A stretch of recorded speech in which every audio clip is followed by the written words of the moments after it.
आणि या शक्तीची भक्ती केली की शब्द वापरण्याची युक्ती नक्कीच आपल्याला प्राप्त होत असते. आणि ही शब्द वापरण्याची युक्ती जी आहे, ज्यामुळे मला लाभली आणि खरं तर मी आज तुमच्यासमोर उभं राहू शकते आणि बोलण्याचं धाडस करू शकते, ही शब्दशक्ती मला वाचनाच्या माध्यमातूनच प्राप्त झालेली आहे. म्हणून समर्थपणे उभं राहण्याचं बळ आणि तुमच्यासमोर समर्थपणे प्रकट होण्याचं बळ मला वाचनाच्या माध्यमातूनच लाभलेलं होतं. म्हणूनच आज मी तुमच्यासमोर उभी आहे.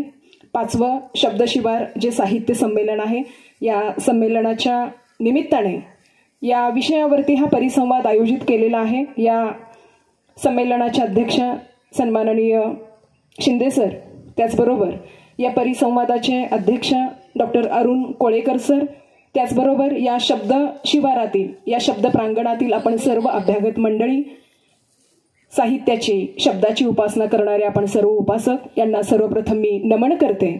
कारण नमन करण्याचं धारिष्ट्य, नमन करण्याची जी वृत्ती आहे ही वाचनातूनच प्राप्त झालेली आहे. कारण वाचनातूनच हा जो काही विनम्र होण्याचा संस्कार आहे, हा विनम्र होण्याचा संस्कार मला वाचनाने दिलेला आहे. म्हणून मला कुठल्याही व्यक्तीप्रती नमन व्हायला आवडतं, कारण त्या व्यक्तींची उंची तितकी लाभलेली असते.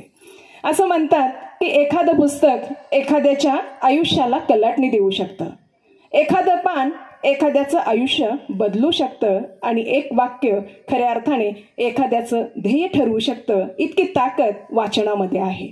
म्हणूनच वाचनाचा हा जो दिवा आहे, हा प्रत्येकाच्या मनामध्ये तो तेजोवलयित करणं हे आपलं कर्तव्य आहे.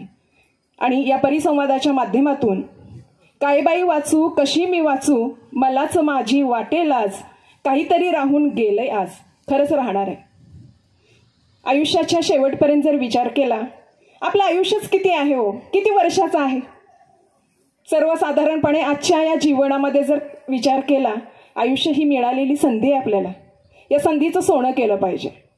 एकदा बिल गेट्स यांना प्रश्न विचारण्यात आला की तुम्हाला जगामध्ये सगळ्यात सुपर पॉवर जर कोणती हवी आहे तर ती कोणती असेल बरं, असं तुम्हाला वाटतं, असा प्रश्न विचारण्यात आला. त्यावेळेला बिल गेट्स म्हणतात की मला सगळ्या जगामध्ये सुपर पॉवर जर पाहिजे असेल तर ते रीडिंग पॉवरची असावी. म्हणजेच वाचन शक्ती जी आहे ती शक्ती मला प्राप्त व्हावी, इतकं महत्त्व या महान व्यक्तित्वाने निर्माण केलेलं आहे किंवा ते जाणलेलं आहे. म्हणूनच वाचन हे सगळ्यात प्रभावी आपल्या मनाला, आपल्या बुद्धीला, आपल्या विचाराला प्रगल्भ करणारं हे महत्त्वाचं साधन आहे. वाचन खरं तर मुळातच शब्द वचन या शब्दापासून तयार झालेलं आहे. वचन याचा अर्थच काय तर आपण शपथ म्हणतो, त्याला समानार्थी शब्द.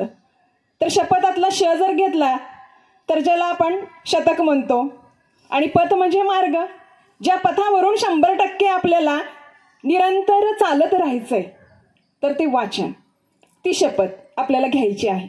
या परिसंवादाच्या माध्यमातून असेल हा विचार किंवा हा विषय, खरं तर वाचन खूप महत्त्वाचं आहे. हे महत्त्व मी जाणलं आणि वाचनाच्या माध्यमातून कितीतरी मनाच्या आपल्या प्रवृत्ती बळकट होतात, कितीतरी आपल्या बुद्धीची प्रगल्भता जी आहे ती प्रगल्भता खऱ्या अर्थाने सकारात्मक आणि नकारात्मक दिशेकडे घेऊन जात असते. पण नेमकी आपण दिशा कोणती ठरवायची हे वाचनाच्या माध्यमातून आपल्याला प्राप्त होतं. सहज येता येता मोबाईलवरती मी वाचायला सुरुवात केलं आणि एक सहजपणे कविता नजरेसमोर आली की असे जगावे छाताडावर, असे जगावे छाताडावर, आव्हानाचे लावून यात्तर, नजर रोखुनी नजरेमध्ये आयुष्याला द्यावे उत्तर. हे वाचनानेच मला मिळालं. आणि आपण बघतो की आता 27 फेब्रुवारीला कुसुमाग्रजांची जयंती आहे. आपण मराठी दिन मोठ्या उत्साहाने साजरा करतोय. खरं तर पाठीवरती हात ठेवून नुसतं लढ म्हणण्याचं बळ त्यांच्या त्या शब्दातून मिळालेलं आहे. किती वाचनामध्ये शक्ती आहे हो. या शक्तीची खरी जाणीव होणं खूप गरजेचं आहे. म्हणून समर्थ रामदासांनी म्हटलेलं आहे की दिसा माझी काहीतरी लिहावे, प्रसंगी अखंडित वाचित जावे. कधी सांगितलेलं आहे त्याने, आणि आजही तितकंच महत्त्व आहे, आजही त्याचं मोल तितकंच आहे. म्हणून बहिणाबाई म्हणतात की वाचावी ज्ञानेश्वरी, वाचावी ज्ञानेश्वरी, डोळा पाहावी पंढरी, ज्ञान होय अज्ञानाशी, ऐसा वर या टीकेशी. म्हणजेच काय तर अज्ञानातून प्रकाशाकडे, अंधारातून प्रकाशाकडे घेऊन जाण्याचं कार्य हा वाचन नावाचा दीप जो आहे तो दीप आपल्या मनामध्ये चेतवित असतो. म्हणूनच ज्या वेळेला महात्मा फुले यांनी थॉमस पेन यांचं चरित्र वाचलं, त्यांच्या विचारावरती प्रकाश पडला. सामान्य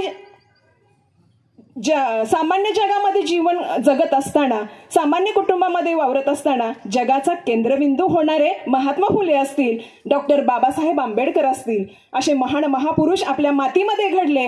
त्या मातीमध्ये घडत असताना त्याच्या पाठीमागची प्रेरणा जी होती ती वाचनाची प्रेरणा होती. कितीतरी क्रांतिकारकांची उदाहरणं आपण घेऊया. भारतीय स्वातंत्र्य लढा जो लढला तो वाचनाच्या बळावरतीच लढलेला आहे. वाचनाच्या माध्यमातून सामाजिक वैचारिक क्रांती घडली आणि आज आपण स्वतंत्र भारताचे नागरिक म्हणून वावरतोय. ही वैचारिक प्रगल्भता वाचनाने दिलेली आहे, हेही आपण नमूद करणं खूप गरजेचं आहे असं मला नमूद करावंसं वाटतं. किंवा ज्या वेळेला भगतसिंगाला फाशीवरती त्यांना लटकवायची वेळ आलेली होती तरी सुद्धा लेनिनचं चरित्र वाचनामध्ये भगतसिंग दंग झालेले होते. अहो, त्यांचं आयुष्य संपणार होतं, पण वाचनाचं वेड, वाचनाचा छंद, मनाकरी धुंद, ज्याला त्या वाचनाचा छंद लागेल त्याला खऱ्या अर्थाने त्याच्या जीवनाचं तत्वज्ञान त्याला गवसेल. म्हणूनच आपलं आयुष्य फार अपुरं आहे हो, आपलं आयुष्य फार कमी आहे. या कमी आयुष्यामध्ये इतकं वाचन भांडार निर्माण झालेलं आहे की आपण ते कधीही पूर्णत्वास आपलं आयुष्य जाणार नाही. इतकी वाचनाची संस्कृती, इतके वाचनाचे संस्कार विविध ग्रंथांच्या, विविध पुस्तकांच्या माध्यमातून आपल्याला आज संपूर्ण जगभरामध्ये ते निर्माण झालेले दिसून येतात. पण आपण वाचतो कसं हो? काय वाचावं, कसं वाचावं, बरोबर आहे की नाही? काय वाचावं, कसं वाचावं? आता काय वाचावं म्हणजे काय आणि ते कुणी वाचावं? अहो, ज्याला मन आहे ना, जो जिवंत आहे, ज्याला संवेदना आहेत, ज्याला भावना आहेत, त्या प्रत्येकाने वाचावं असं मला